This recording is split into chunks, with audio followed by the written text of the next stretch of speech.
Hello student.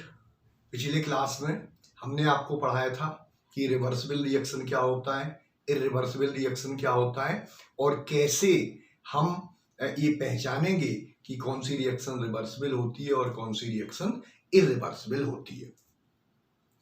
हमने आपको ये भी बताया था कि अगर किसी भी इक्विलिब्रियम में फेज 1 होगा तो ऐसे इक्विलिब्रियम को कहा जाता है होमोजीनियस इक्विलिब्रियम, और अगर किसी इक्विलिब्रियम में फेज 1 से अधिक होगा तो ऐसे इक्विलिब्रियम को कहा जाता है हेट्रोजीनियस इक्विलिब्रियम। इसका मतलब ये हुआ कि फेज के बेसिस पर इक्विलिब्रियम टू टाइप का होगा, one is homogeneous equilibrium and other is heterogeneous equilibrium. तो फेज के बेसिस पर इक्विलिब्रियम दो तरह का, होमोजीनियस और हेट्रोजीनियस इक्विलिब्रियम। होमोजीनियस इक्विलिब्रियम में फेज हमेशा 1 होगा और हेट्रोजीनियस इक्विलिब्रियम में फेज हमेशा 1 से अधिक होगा। लेकिन अब हम कैसे कोई रिएक्शन दी हो तो उस रिएक्शन में हम कैसे पहचानेंगे कि उसमें कितना फेज है, यानी हमें फेज को कैलकुलेट करना आना चाहिए। तो आज हम आपको कैसे कोई भी रिएक्शन दी हो तो उसमें नंबर ऑफ फेज कैलकुलेट करते हैं, ये हम आपको आज पढ़ाएंगे। क्योंकि अगर आपको फेज पता चल जाएगा तो हम ये डिसाइड कर सकते हैं कि रिएक्शन होमोजीनियस होगी या हेट्रोजीनियस। अगर फेज 1 होगा तो होमोजीनियस, फेज 1 से अधिक होगा तो हेट्रोजीनियस। अब मैटर की 3 स्टेट है, सॉलिड, लिक्विड और गैस। ठीक, पहले हमें ये समझना है कि होमोजीनियस क्या होता है, हेट्रोजीनियस क्या होता है। तो आप ये समझिए, जब हम दो या दो से अधिक सब्सटेंस को आपस में मिक्स करते हैं, दो या दो से अधिक सब्सटेंस को आपस में मिक्स कर दें और वो मिक्सचर हमें केवल एक ही टाइप का दिखे तो ऐसे मिक्सचर को कहा जाता है होमोजीनियस मिक्सचर, यानी उसमें फेज हमेशा क्या होगा, 1। लेकिन अगर हम दो या दो से अधिक सब्सटेंस को आपस में मिक्स कर दें, मिक्स करने के बाद मिक्सचर में हमें दो या दो से अधिक सब्सटेंस दिखाई दें तो वो हेट्रोजीनियस होगा, यानी उसमें फेज 1 से अधिक होगा। तो कई सब्सटेंस को मिक्स करने के बाद अगर वो एक हो जाए तो होमोजीनियस, कई सब्सटेंस को मिक्स करने के बाद अगर वो एक से अधिक टाइप के दिखाई दें तो फिर ऐसे मिक्सचर को कहा जाता है हेट्रोजीनियस। अब मैटर की 3 स्टेट है, सॉलिड, लिक्विड और गैस। तो पहला केस होगा कि अगर सभी रिएक्टेंट प्रोडक्ट गैस हो जाए तो हम कैसे फेज कैलकुलेट करेंगे, उसके लिए कुछ हम यहाँ आपको तरीके सिखा रहे हैं, आप उसको जान लीजिए तो आप किसी भी रिएक्शन में फेज कैलकुलेट करना समझ जाएंगे। जैसे पहला, अगर सभी रिएक्टेंट और प्रोडक्ट गैस हो जाए, if all reactant and product R and P, तो R means reactant, P means product, R gas, अगर ये सभी गैस हो जाए तो जब ये गैस होगा तो उस कंडीशन में फेज हमेशा 1 होगा, फेज हमेशा क्या होगा, 1। और अगर फेज 1 होगा तो ऐसे इक्विलिब्रियम को कहा जाता है होमोजीनियस इक्विलिब्रियम, होमोजीनियस इक्विलिब्रियम। तो जब हम गैस में गैस को मिक्स करते हैं तो गैस ही बनेगा और जो भी मिक्सचर बनेगा वो यूनिफॉर्म होगा, मींस वो मिक्सचर हमें एक जैसा दिखाई देगा। और अगर एक जैसा दिखेगा तो फेज क्या हो जाएगी, 1। जैसे मान लीजिए एक क्लासरूम है, इस क्लासरूम में बहुत सारे टाइप की गैस है, लेकिन जब हम इधर से लेकर के दूसरी साइड की तरफ देखते हैं तो हमें पूरा क्लास एक जैसा दिखता है, इसका मतलब फेज कितना हो गया, 1। और जब फेज 1 होगा तो ऐसे इक्विलिब्रियम को कहा जाता है होमोजीनियस इक्विलिब्रियम। जैसे फॉर एग्जाम्पल, जैसे N2 gas plus H2 gas से ट्वाइस NH3 गैस। अब देखिए रिएक्टेंट भी गैस है, प्रोडक्ट भी गैस है, तो सभी गैस है, और अगर गैस होगा तो फेज कितना होगा 1, और इस रिएक्शन का फेज कितना हो जाएगा 1 हो जाएगा, और फेज 1 होगा तो इक्विलिब्रियम क्या कहलाएगा होमोजीनियस। दूसरी कंडीशन होगी कि अगर सभी रिएक्टेंट और प्रोडक्ट सॉलिड हो जाए, if all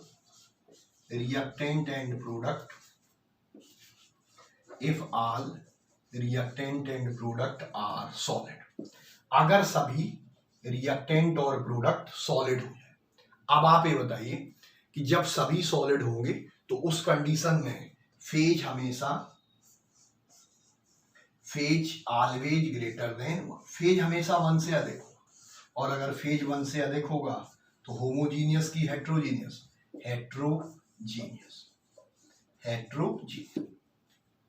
अब आप ये सोच रहे होंगे कि इसमें तो केवल सॉलिड है, तो जब सॉलिड है तो फेज केवल 1 ही होना चाहिए, लेकिन इसमें हमने कहा कि जब भी सभी सॉलिड होंगे तो फेज 1 से अधिक होगा। आप इसको ऐसे समझिए,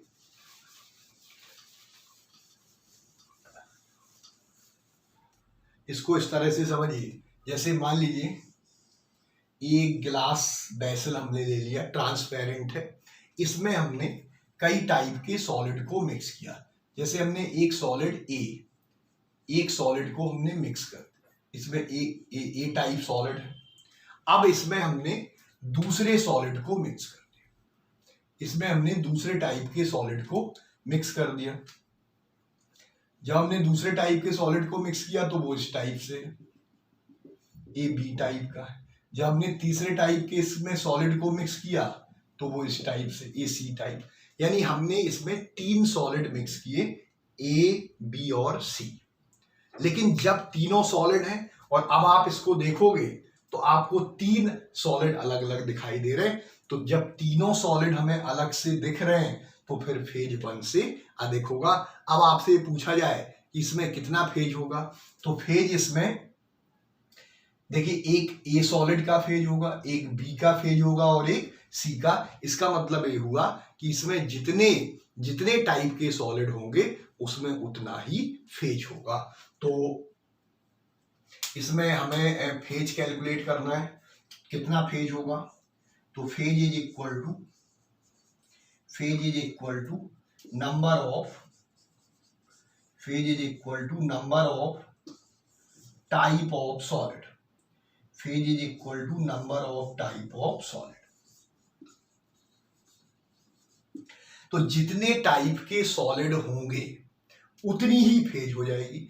अगर 2 सॉलिड होंगे तो फेज 2, 3 सॉलिड होंगे तो फेज 3 होगी, यानी हर सॉलिड के कारण 1 फेज होगा। जैसे फॉर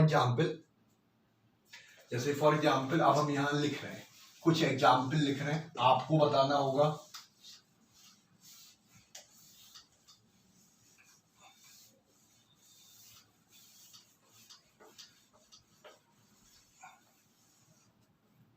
अब देखिए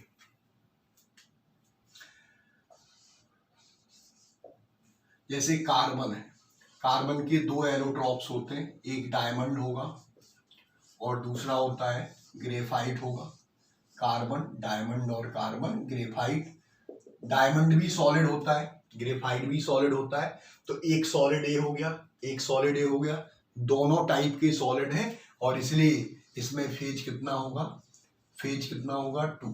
जितने टाइप के सॉलिड होंगे उतना फेज होगा, और फेज 2 है तो इक्विलिब्रियम होमोजीनियस की हेट्रोजीनियस। तो ये वाला इक्विलिब्रियम कैसा होगा, हेट्रोजीनियस। जैसे सल्फर के 2 एलोट्रॉप्स होंगे, सल्फर रोम्बिक और सल्फर मोनोक्लिनिक, दोनों ही सॉलिड होंगे। तो सल्फर रोम्बिक और ये कन्वर्ट हो गया सल्फर मोनोक्लिनिक।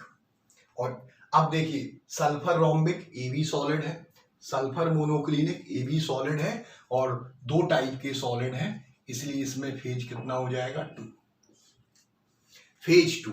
और अगर फेज 2 है तो इक्विलिब्रियम कैसा होगा, हेट्रोजीनियस। तो हम लोग पढ़े कि अगर सभी रिएक्टेंट प्रोडक्ट गैस होंगे तो फेज 1 होगा, अगर सभी रिएक्टेंट प्रोडक्ट सॉलिड होंगे तो फेज 1 से अधिक होगा। तो जितने टाइप के सॉलिड होंगे उतनी फेज होगी। अब तीसरी कंडीशन है लिक्विड, लेकिन लिक्विड दो तरह के होते हैं, मिसबिल लिक्विड, मिसबिल लिक्विड, और दूसरा होता है इमिसबिल लिक्विड। एक होता है मिसबिल लिक्विड, मिसबिल लिक्विड, और दूसरा होता है इमिसबिल लिक्विड। मिसबिल लिक्विड उनको कहा जाता है जो लिक्विड आपस में मिक्स हो जाए, इमिसबिल लिक्विड उनको कहते हैं जो लिक्विड आपस में मिक्स ना हो। जैसे मान लीजिए हमने दो लिक्विड को आपस में मिक्स किया, मिक्स करने के बाद वो एक हो गए, यानी हमने दो को मिक्स किया था, मिक्स करने के बाद वो एक जैसे दिखने लगे, इसका मतलब फेज कितना होगा, 1 होगा। और अगर फेज 1 होगा तो होमोजीनियस।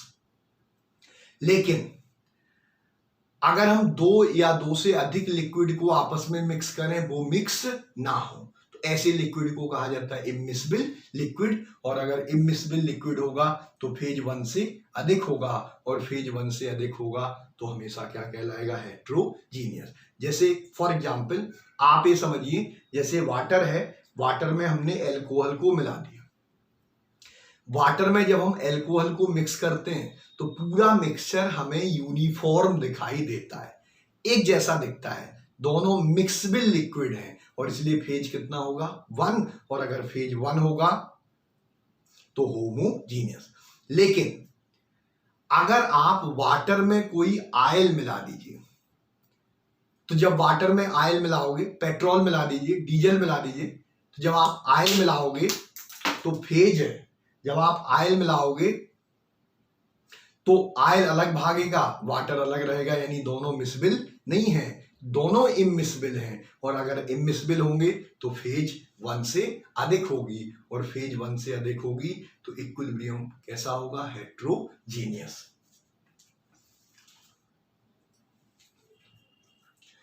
तो अब आप समझ गए, अगर मिसबिल लिक्विड होंगे तो फेज 1, इमिसबिल लिक्विड होंगे तो फेज 1 से अधिक होगा।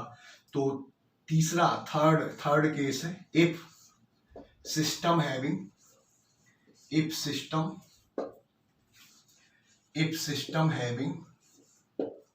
मिसबिल liquid, if system having miscible liquid, और अगर मिसबिल लिक्विड होंगे तो फेज हमेशा कितना होगा, phase is always 1।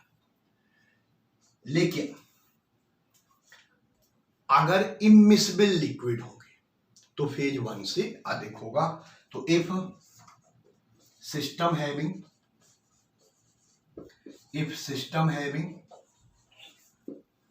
immiscible liquid,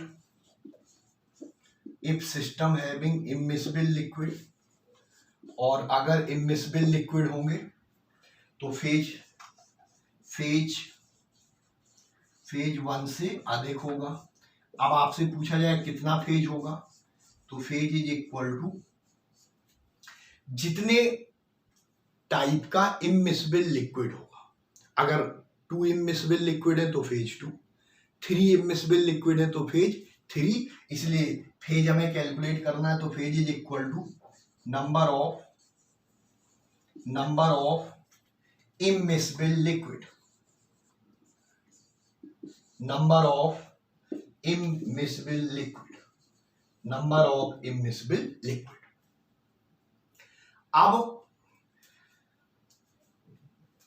अगर मिसबिल लिक्विड होगा तो फेज 1 होगा, इमिसबिल लिक्विड होगा तो फेज 1 से अधिक होगा। अब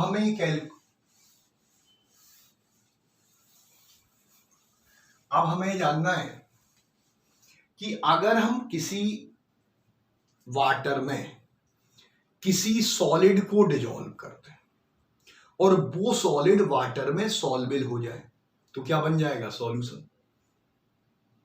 जब हमने सॉलिड को वाटर में डिसॉल्व कर दिया, वो सॉलिड वाटर में पूरा घुल गया, तो जो सॉल्यूशन होगा वो यूनिफॉर्म होगा, एक जैसा होगा, तो फेज कितना होगा? 1 होगा। लेकिन अगर हम वाटर में ऐसा सॉलिड मिक्स करें जो इमिसिबल हो, और अगर इमिसिबल होगा तो वो घुलेगा नहीं, तो फेज 1 से अधिक हो जाएगा, और फेज 1 से अधिक होगा तो वो क्या कहलाएगा? हेट्रोजीनियस। यानी अगर सॉलिड सॉल्युबल होगा तो फेज 1, अगर सॉलिड इनसॉल्युबल होगा तो फेज 1 से अधिक होगा। तो सॉलिड को वाटर में डिसॉल्व कर दें, ये सॉलिड सॉल्युबल है, तो जो सॉल्यूशन बनेगा वो सॉल्यूशन का फेज कितना होगा? फेज हमेशा क्या होगा? 1। क्योंकि फेज 1 इसलिए होगा क्योंकि सॉलिड वाटर में सॉल्युबल हो गया। अगर सॉलिड को वाटर में डिसॉल्व करें लेकिन सॉलिड इनसॉल्युबल है, ये सॉल्युबल नहीं है, और अगर इनसॉल्युबल होगा तो जो फेज होगा वो हमेशा 1 से अधिक होगा, और अगर फेज 1 से अधिक होगा तो हेट्रोजीनियस। अब आप देखिए, हमने आपको ये बताया कि अगर हम गैस को गैस में मिक्स करते हैं तो हमेशा फेज 1 होगा, सॉलिड को सॉलिड में मिक्स करते हैं तो फेज 1 से अधिक होगा, और जितने जितने टाइप का सॉलिड होगा उतना फेज होगा। अगर मिसबिल लिक्विड होगा तो फेज 1, इमिसबिल लिक्विड होगा तो फेज 1 से अधिक। अगर वाटर में सॉलिड को डिसॉल्व करें, वो सॉलिड सॉल्युबल होगा तो फेज 1, अगर सॉलिड इनसॉल्युबल होगा तो फेज 1 से अधिक होगा, और अगर 1 से अधिक होगा तो हेट्रोजीनियस, और अगर फेज 1 होगा तो फिर होमोजीनियस। अब हम यहां एक क्वेश्चन लिख रहे हैं, आपको उसमें बताना होगा कि कितना नंबर ऑफ फेज है।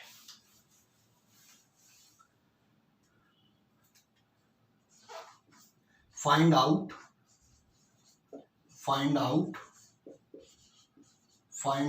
Number of phase, find out number of phase in given reaction, find out number of phase in given reaction. जैसे कैल्शियम कार्बोनेट है, सॉलिड है, कैल्शियम ऑक्साइड सॉलिड है, प्लस CO2 गैस है। पहला option लिखा है 1, दूसरा ऑप्शन है 2, तीसरा ऑप्शन है 3, फोर्थ ऑप्शन है 4। अब आपको इसमें बताना है कितना फेज। तो देखिए, अधिकतर लोग इसमें आपको बताते हैं कि इसमें फेज कितना होगा 2। किसी से भी पूछोगे तो फेज कितना होगा 2। क्यों? क्योंकि वो कहेंगे इसमें सॉलिड और गैस है, तो एक फेज सॉलिड के कारण होगा और एक फेज गैस के कारण होगा, लेकिन ये सही नहीं है। इसमें फेज कितना होगा 3, क्योंकि हमने आपको ये बताया कि जब भी हम फेज कैलकुलेट करेंगे तो जितने टाइप का सॉलिड होगा उतनी फेज।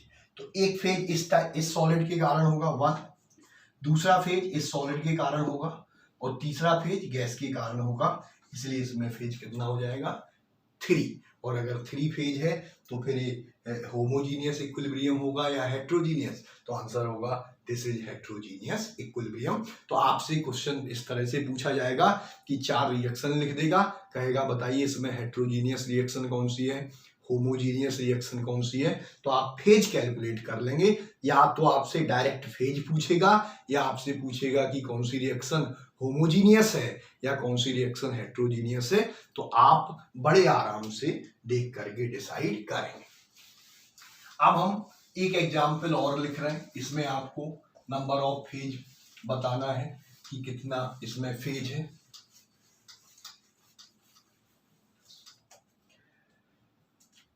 जैसे ये लिखा है NH4Cl सॉलिड है, NH3 गैस, HCl गैस। और अब आपको डिसाइड करना है कि इसमें कितना फेज है। तो अब आप ये बताइए, गैस, तो गैस के कारण फेज कितना होगा 1, और 1 फेज किसके कारण होगा सॉलिड, तो 1 फेज सॉलिड के कारण होगा, 1 फेज गैस के कारण होगा, इसलिए इसमें कितना फेज हो जाएगा।